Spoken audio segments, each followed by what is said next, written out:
and welcome to Cindy's Sofa at the Christian Resources Exhibition. Well, of course, we're not actually there. This is all done digitally, but we have a sort of digital sofa that our guests have been sitting on. And the next guest I want to welcome is an MBE. He's also KSS, an English actor and a comedian who's appeared on BBC television series Coming Out of Your Ears and many, many other things. And he's a wonderful guy, and I'm delighted to welcome to the programme Don Maclean. Don, welcome. Thank you, Cindy. What an introduction. Beautiful. Did you like that? Now, are you sitting comfortably on the sofa? Is it nice? Is it comfy for you? I am on the sofa, actually, yeah, and I've got my feet up. Oh, well, I'm not sure we allow that. I mean, it doesn't matter, you know, we have to maintain a few standards, you know. Oh, Don, it's good to talk to you. Now, lockdown has been a pain for most people, I know. How's it been for you?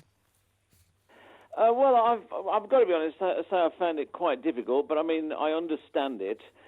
We managed to get away on a holiday recently, came back last Friday from Turkey, and of course, poor people who are coming back from Turkey now are going to have to self-isolate for 14 days, so we just got it in time, and we really needed a holiday because of the corona problems. We've had 5 holidays cancelled, 5, but eventually we managed to get away for 10 days, and it was lovely. Oh, well, that's nice. Well, it's good to have you back. Thank you. Yeah, that's okay. Have you found anything? Have you discovered anything about yourself in this time of lockdown that you didn't know? Well, I think we've discovered that me and her are very happy in one another's company, which is just as well because we've been married for 53 years. So we've coped quite well, you know. And the other thing I've discovered is that FaceTime is probably the finest invention of all time. It's good, isn't it? Because you can actually talk to people and see them, you know, your nearest and dearest at the same time, which is very, very important. Certainly is. It's a good way of keeping us. We should say that her indoors you're talking about is your lovely wife, Tony. That's who she is. So just in case. My lovely wife, Tony, absolutely. Just in case people me and her. Me and her, yeah. Okay, so what we're talking about here are resources. You know, there's loads and loads of things around. Obviously, there's the Bible. There's lots of other books and things like that. There's films. There's all sorts to help us in our Christian walk. What have you found the most important, the most helpful, the most useful sort of resource that you've had in your Christian life? Well, that's one of the easiest questions anybody's ever asked me, really, and it is the rosary. Right. Now, I kind of think I know what the rosary is, but maybe you could unpack it for beginners like me. Well, I've got one in my hand now, actually, and it's a cross, essentially a crucifix, and it's attached to a string of beads, or rather a loop of beads. Right. And there are 50 of these, well, more than 50. There are 50 beads, and each 10 is what's called a decade. So there are 5 decades as far as the beads are concerned. And then there's another 5 beads, and on the 10 beads you actually say the Hail Mary, and on the other beads you say the Our Father and the Glory Be. Right. So they're sort of, you know, very, very well-known prayers as far as Roman Catholics are concerned. And, of course, the whole thing dates back to when people couldn't read. And obviously the idea of saying prayers by rote and by repetition came very, very easy to them. Yeah, that sounds really interesting. So you touch each bead as you say a prayer. Is that how it works? Yeah, absolutely. And when you know, Tony and I do it at night. We do a decade at night, and I sort of lead. So I say the first half of the prayer, and she then says the second half of the prayer, if that makes sense. Yeah. The Our Father, which everybody knows. So I will say, Our Father who art in heaven, hallowed be thy name. Thy kingdom come, thy will be done on earth as it is in heaven. And stop. And then Tony carries on with the second half of the prayer, and then we do the Hail Marys in exactly the same way, and the Glory Be at the end. And are there any other prayers that with the other beads? No, those are the prayers. Those are the prayers. So just the three prayers really, but you can obviously add on other bits and pieces as you go along, and that's something for the individual, of course, to decide that they're going to do.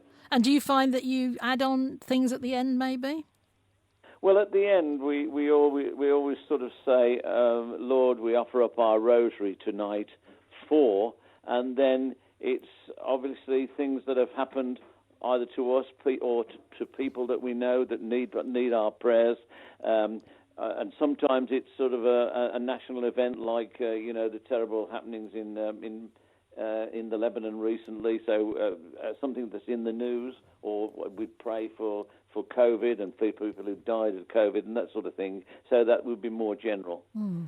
Okay. But that sort of that makes it sort of topical as you do it. Well, yeah, But I mean, if I can just tell you a little bit about 5 years ago now, Tony decided to convert to Roman Catholicism. Now, we'd been married 48 years at that time, so it was what you might call a snap decision. And she had all her instructions, etc. And she became very interested in the rosary. And so I decided I wanted to give her a gift when she was converted. Very interestingly, Tony's grandfather was a Frenchman, and he was killed in the First World War. And on his body, when the obviously things that were on his body were sent back to Tony's grandma, there was a crucifix, a very nice, quite bold crucifix. When my father-in-law, who was obviously the son,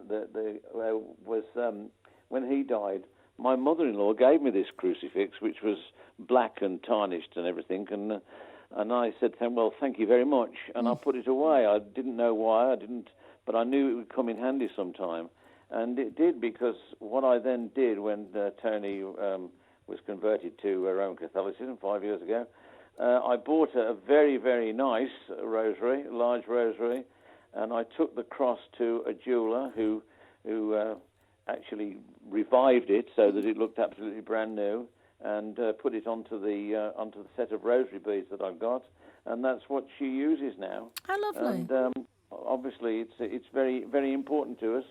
And will become, I suppose, sort of a family heirloom, It's a lovely thing to have. I mean, I think that's a smashing story to have, and I can picture the two of you cuddling up there in bed with your rosary and saying your prayers. Sitting up in bed, yeah. Sitting up in bed, yes, of course. Sitting up in bed, yeah. So have you found your faith has helped you during this dreadful time? I don't know. I mean, there are certain things that sort of, there are certain things that boost your faith, and there are certain things that give your faith a bit of a kicking. And I do think this has given us a bit of a kicking. We say, well, why is it for? Because it's almost sort of a curse on the world, isn't it? If you know, it's not isolated. It's somebody's done something very wrong, and it's almost as though we're going to pay for it in some way. I don't know. I hope nothing would shake my faith, but. You never know. It is very, very worrying, and I can't see. It doesn't seem to be going away. That's the other thing. Yeah, well, but it will, I'm sure, in time. This too shall pass, as they say. And I keep hanging on to the thing that Mother Teresa says. All will be well, and all will be well, and all manner of things shall be well. And no, it's not Mother Teresa. I can't remember who it is that said that, but it was a good phrase, isn't it? Because at the end, it'll be all right in the end, won't it? Okay. It's right. When you're going to quotation and forget who said it. Well, I know. Halfway through, I suddenly thought, no, that's not Mother Teresa. I think it's one of the saints up in the northeast, Hildegard of Bingen or somewhere like that. I think it's hers actually. But hey, who cares?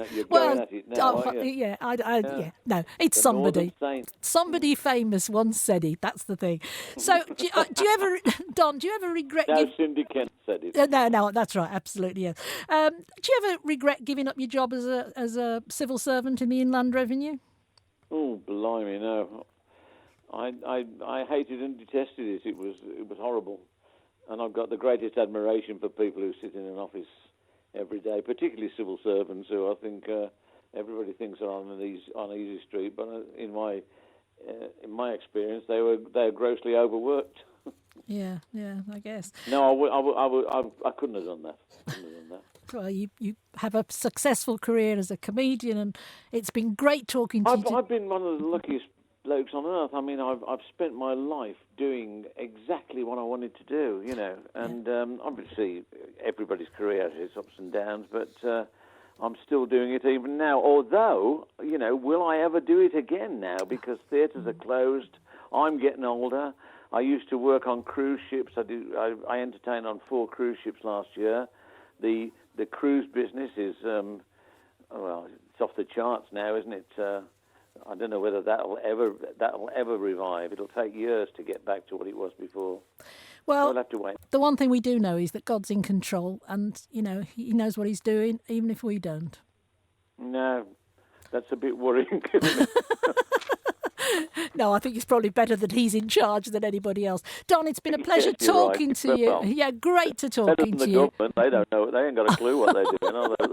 Well, of course, I feel very sorry for the government because they are making it up as they go along a bit, aren't they? Because things change so much from day to day and minute to minute that, and we have a go at them. But I wouldn't like to have that job, would you?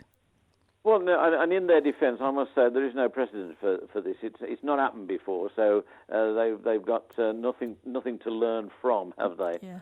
They've got to just go at it bull-headed, and which is what they're doing. I guess we must put them in our prayers. That's what we'll do. Don, it's been lovely talking to you. Thank you so much for taking time out to join us. And it's always lovely to talk to you. And God bless you. I'll have to come and see you when they let us out of prison. I shall come and see you again on the Isle of Sheppey. I look forward to it, Don. Thanks a lot. God bless you.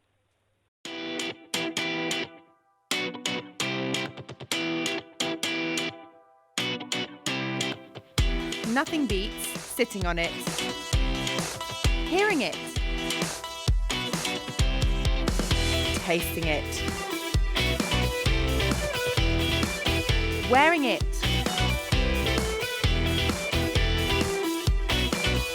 handling it, trying it, comparing it. The copier produces 1,000 copies for £4. The Riso digital printer produces 1,000 copies for £1.20 at 140 pages per minute. Discussing it. The interesting thing about this centre is it's a very difficult breed on a very small site. Buying it.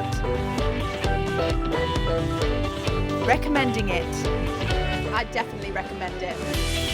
It's always good to have resources, and this is very resourceful, so it's a great place to be. Nothing beats being here. Buy your tickets online now.